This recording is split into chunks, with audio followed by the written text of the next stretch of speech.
വിമാനയാത്രയ്ക്കിടെ ജനൽച്ചില്ല് പൊട്ടി യാത്രക്കാരൻ പുറത്തേക്ക് പറന്നു. അരികിലിരുന്ന ഭാര്യ കാലിൽ കയറിപ്പിടിച്ച് പറന്നുപോകാതെ പിടിച്ചുവെച്ച് ജീവൻ രക്ഷിച്ചു. ഗ്രീസിൽ നിന്നും ജർമ്മനിയിലേക്ക് പറന്ന റയാൻ എയറിന്റെ ബോയിംഗ് വിമാനത്തിലാണ് ഞെട്ടിക്കുന്ന സംഭവ വികാസങ്ങൾ അരങ്ങേറിയത്.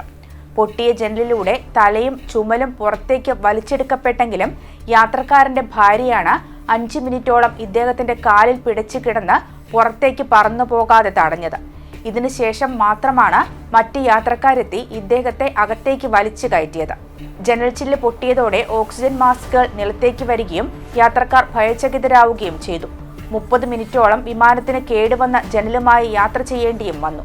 നാടകീയ സംഭവങ്ങൾ നടന്നതോടെ വിമാനം പുറപ്പെട്ട വിമാനത്താവളത്തിലേക്ക് തിരിച്ചെത്തി എമർജൻസി ലാൻഡിംഗ് നടത്തി. 61 വയസ്സുള്ള സെർബിയൻ പൗരനാണ് പരിക്കേറ്റ യാത്രക്കാരനെന്ന് തിരിച്ചറിഞ്ഞിട്ടുണ്ട്. ഇദ്ദേഹത്തിന്റെ കഴുത്തിലും മുഖത്തും മുറിവുകളും പൊള്ളലും ഏറ്റിട്ടുണ്ട്.